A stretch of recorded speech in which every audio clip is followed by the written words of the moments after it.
સતગુરુ મહારાજની જય. કૃષ્ણ કનૈયાની જય. ધણી તારા નામનો રે પાટ મંડાણો રે.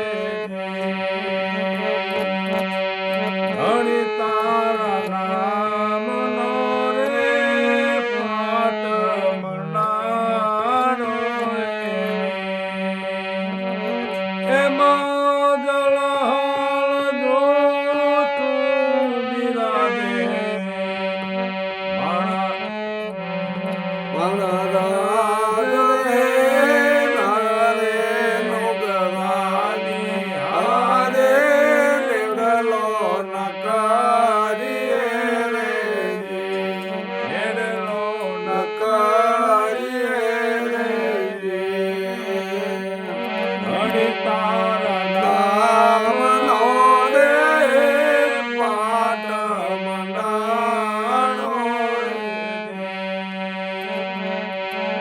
સાચા ખોટા બોલીને આવે મંદિરે. સાચા ખોટા બોલીને આવે મંદિરે.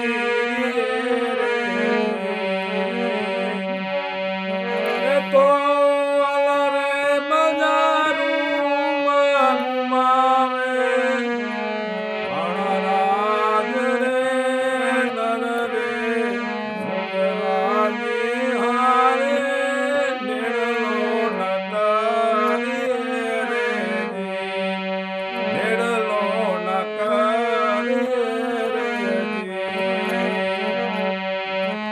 હસલાને જોઈએ સાચા મૂલ્યાનો ચારો રે. હસલાને જોઈએ સાચા મૂલ્યાનો ચારો રે. ઓલા બગલાનો કદમ ગારો મહારાજ રે.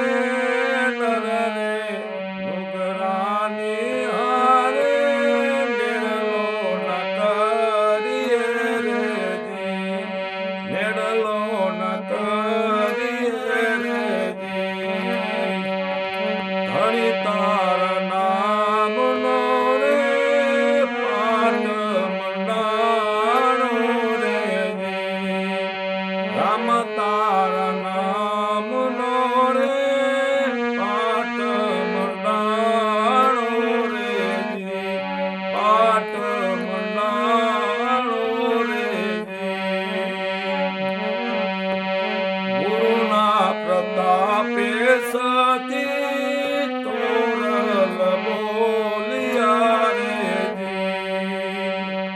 ગુરુના પ્રતાપે સતી તોરલ બોલ્યા રે. હેજી મારા સાધુડા અમરાપુરમાં માલે મારા રાજ રે. નર રે નુગરાની હારે મેળલો ન કરીએ રે. મેળલો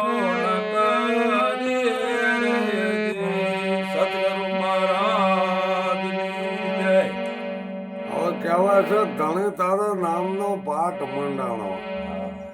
તો ધણે તો એક જ હોય.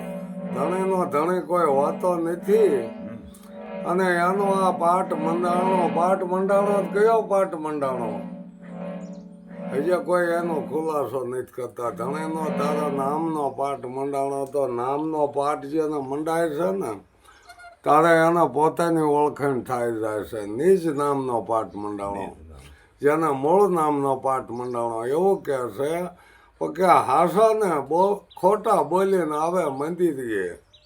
જે હાસું ખોટું બોલીને જે આવે છે ને એ તો ઠાલા બજારોમાં માલે છે. એને કોઈ આ સમજણ નિર્જ્ઞાનની થતી નથી. આત્મજ્ઞાનની કોઈ સમજણ થાય નહીં. એટલે પછી કીધું છે કે હંસલાને જોવે રૂડા મોતીનો સારો, પણ બગલા હોય ને કાદવ ગારો ખોળે છે. ઓકે, એને મોતીની ખબર નથી કે મોતી હાસા કોને કહેવાય. એ તો હંસ હોય ને એ ગોતેલા મોતી, બાકી બીજા કોઈ મોતી ગોતી શકતો નથી. પછી તોરલે અહીંયા ચોખ્ખું કહી દીધું છે અહીંયા કે આ જો જે કાંઈ જેને આ વાત સમજાણે છે ને એ અમરાપુરમાં માલે છે. અમરાપુરમાં માલવું એટલે આમ જ થઈ જવું કે રેલમાં નથી ને મરવાનો નથી. આજે મરવાની મોટી ભેંસ છે ને એ મટી જાય છે, આત્મજ્ઞાન થાય એને મરવાનો ભય જ નહીં રહેતો. પણ અત્યારે તો કોઈ મરતું નથી. કહેવાય છે કે જ્યાં જોવું ને નર જીવતા, મરેલા મળે નહીં કોઈ.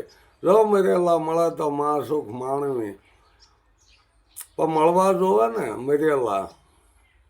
ત્યાં જાવ ને જીવતા જ હોય છે. જીવતા કેમ કીધા છે કે કાંઈક નું કાંઈક આડંબર લઈને બેઠા જ હોય છે. અત્યારના દેહ ગુરુ કયો, ધર્મ ગુરુ કયો, કાંઈક નું કાંઈક આડંબર લઈને બેઠા જ હોય છે.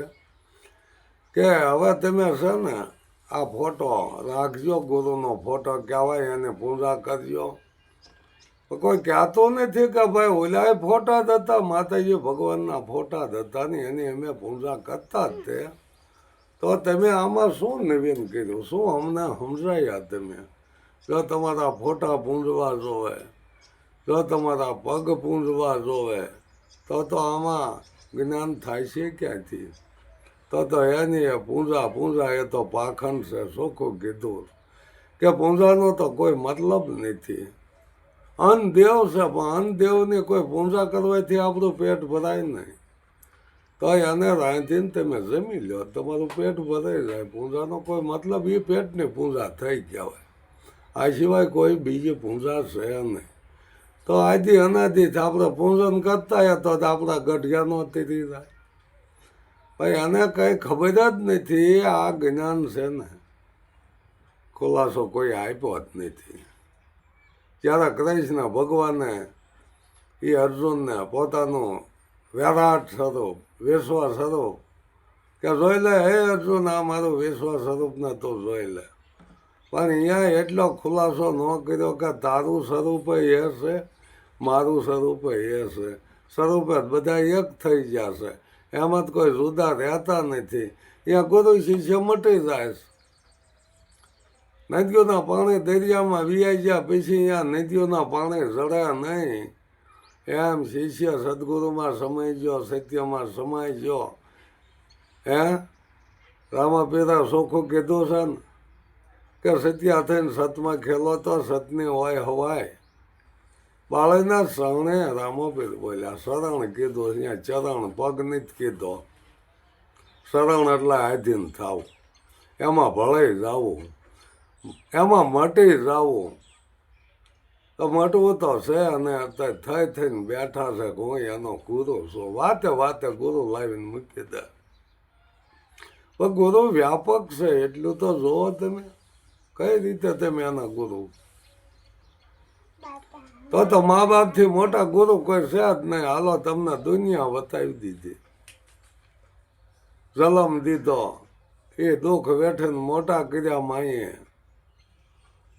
પરણાયા, પટાયા, અને જે કાંઈ મિલકત હોય હતી એ હોપી દીધી તમને, તમારા ખાતે કરી દીધી.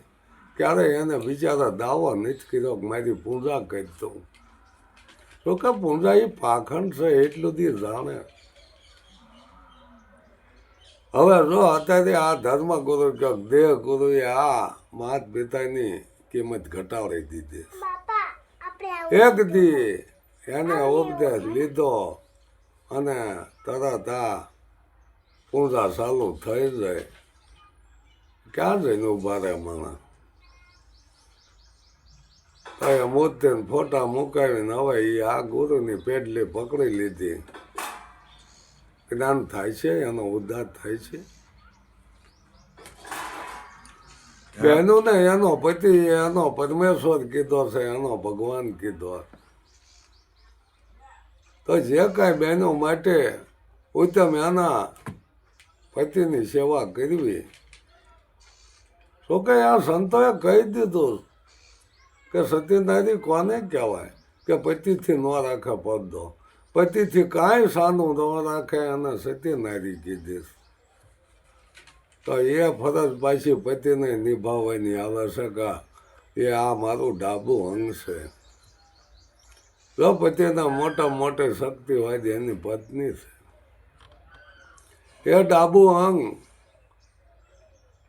જેને નથી ને એને ખબર હોય, એને એની પીડાની ખબર હોય કે હાથે કરવું જોઈએ. ભલા છોકરા હોય, આપણા છોકરાના વહુ હોય, પણ એ જે પત્ની સેવા કરે એ ન કરી શકે.